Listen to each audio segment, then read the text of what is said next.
En cuanto a la competitividad y políticas públicas, nosotros entendemos que es muy difícil estimar la brecha de eficiencia y tecnología, básicamente porque los últimos desarrollos tecnológicos no son públicos.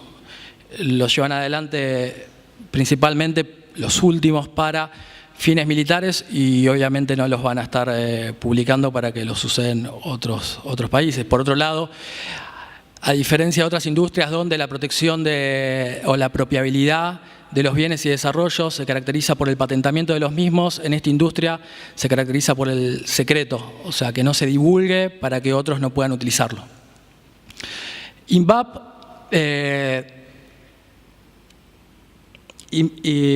INVAP, a pesar de que puede llegar a considerarse que está lejos de la frontera tecnológica en los desarrollos que lleva adelante, es el fabricante de América Latina considerado como el más avanzado. Y si bien tiene rezagos con la frontera tecnológica y si bien desde nuestra perspectiva le falta incorporar una lógica industrial más avanzada, es una empresa que tiene muchísimo margen para poder acercarse tanto a la frontera tecnológica como a la frontera comercial. En cuanto al presupuesto que tiene la Argentina, cuando nosotros revisamos datos internacionales vimos que no es marginal. Si nosotros agarramos un listado publicado por la OECD en el 2013 del presupuesto que tienen las distintas naciones, no está Argentina en ese listado, Argentina entraría en mitad de la tabla, en el puesto 17. Eso medido a dólares corrientes del 2013.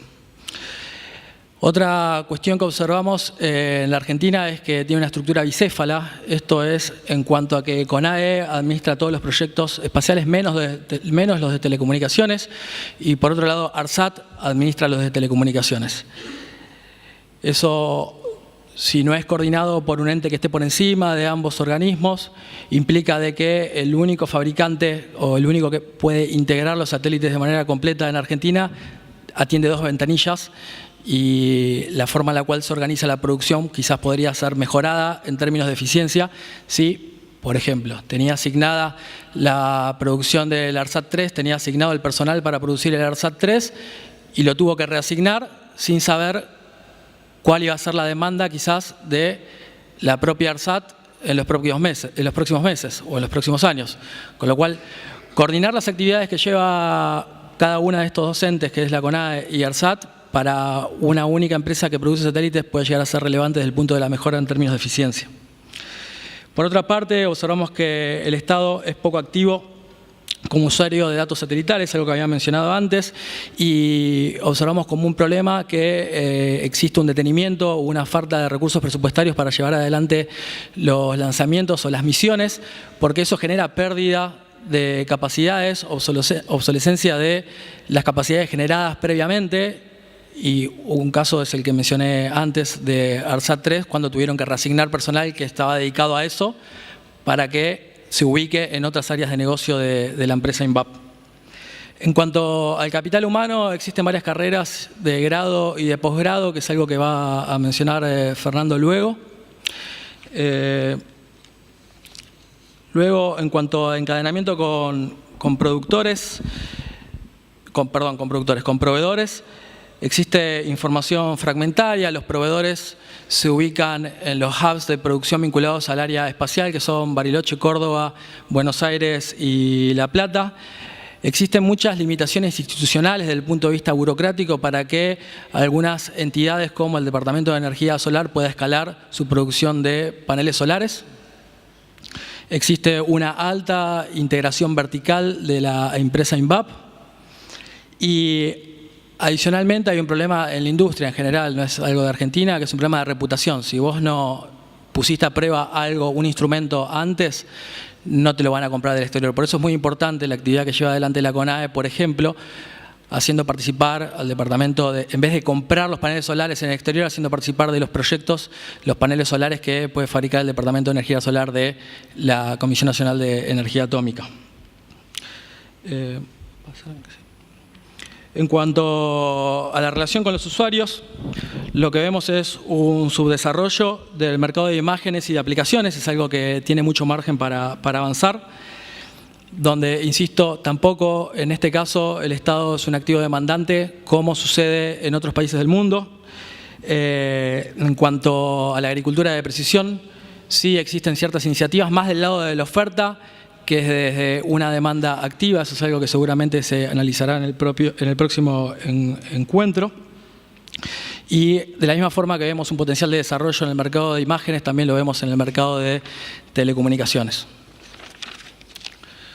En cuanto a desarrollo y aprendizaje tecnológico, como dije antes, es difícil pensar en una frontera industrial. En el caso de los satélites de telecomunicaciones, suele usarse como parámetro proxy de parámetro de eficiencia la relación que hay entre el peso seco y el peso húmedo de un satélite. La diferencia entre esos dos pesos es la cantidad de combustible que tiene que llevar el satélite. Cuanto menos combustible tenga que llevar el satélite, más carga útil puede llevar. La relación que suele utilizarse es la de watts por kilo, watts de potencia por kilo que pesa el satélite. Los ARSAT 1 y 2 tienen una relación aproximada de 1 watt de potencia por kilo, mientras que la frontera está aproximada a 4 watts de potencia por kilo. Según INVAP, desde el inicio de un proyecto para construir un satélite de propulsión eléctrica, lo cual reduciría enormemente la cantidad de combustible y por lo tanto mejoraría la relación entre watt por kilo, se demoraría 5 años aproximadamente. Esto es cuando hicimos el trabajo. El año pasado los visitamos de vuelta y nos dijeron que ya hicieron el estudio preliminar para hacer el desarrollo y que eso estaría demorando 4 años. En cuanto a satélites de observación, lo que vemos más cerca de la frontera desde el punto de vista comercial es el proyecto SARE que lleva adelante la CONAE, que estaría listo, no sé cuáles son las fechas previstas actualmente, pero aproximadamente en 4 años, y esos son satélites que tendrían un potencial de comercialización en el mercado global. En cuanto a los lanzadores, lo que mencioné antes, que tiene activos que son atípicos en el mundo emergente, esto también contaría para el área nuclear, que tiene posibilidades de acercamiento tanto a la frontera tecnológica como a la frontera comercial, es decir, que estaría cerca de poder ser un actor que venda servicios y bienes vinculados a la economía del espacio o al área espacial en el mundo y que podría competir. Y que hasta el momento el área espacial en Argentina se desarrolló como una óptica mercado internista que depende fundamentalmente del Estado. Por último, existe una limitada pero incipiente generación de externalidades y encadenamientos. Un ejemplo es el de radares. Algunas recomendaciones que nosotros hacemos en este trabajo son mejorar la organización institucional del sector. Acá entra en juego lo que les mencioné antes de la bicefalía.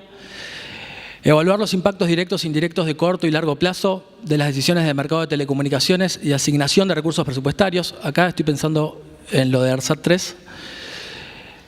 Establecer una visión sistémica para tomar las decisiones que tenga en cuenta la creciente participación del sector privado, porque el mundo va cambiando y, como les dije antes, un área en el cual en el pasado había tenido un rol casi exclusivo al Estado, ahora pasa a darle lugar al sector privado.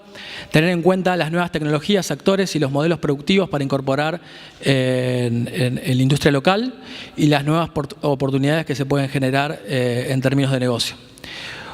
Otra recomendación es la introducción de criterios industriales, y esto cuenta para limitaciones institucionales, como les doy un ejemplo breve. Si el Departamento de Energía Solar de la Comisión Nacional de Energía Atómica quiere realizar una compra por arriba de 5.000 pesos, es la que se encarga de hacer paneles solares, ¿no? Tiene que pedir una autorización.